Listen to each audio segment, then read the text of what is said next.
કરે વેરાવળમાં જેટકોની કામગીરીથી લોકો ત્રાહિમામ પોકારી ઉઠ્યા છે। અંડરગ્રાઉન્ડ વીજ કેબલની કામગીરીને રોકવાનો આદેશ છે। સલામતીના નિયમોને નેવે મૂકીને આડેધડ કામગીરીની ફરિયાદ ઊભી થઈ રહી છે। નાગરિકોની ફરિયાદના પગલે પાલિકા દ્વારા જે કાર્યવાહી કરવામાં આવી છે। જેટકોના અધિકારી અને કોન્ટ્રાક્ટરને સૂચના અને નોટિસ નગાડતા હોવાથી પાલિકા તંત્રએ આકરા પાણી કર્યા છે। શહેરની અંદર જેટકો કંપની દ્વારા 66 કેવીના અંડરગ્રાઉન્ડ લાઈન ચાલુ છે।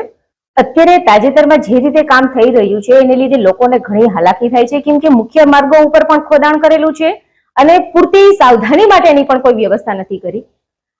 એને અનુસંધાનમાં નગરપાલિકાને ઘણી વખત લોકો તરફથી પણ ફરિયાદની રજૂઆત ઘણી થઈ છે, તો એ માટે અમે લોકોએ આની પહેલા પણ નોટિસ આપેલી હતી અને એ સિવાય એ પછી પણ કામમાં કોઈ ફેરફાર ન થતા અમને ફરજ પડવામાં આવી છે કે અમે એ લોકોને નોટિસ આપીએ છીએ બંધ કરાવવા માટેની।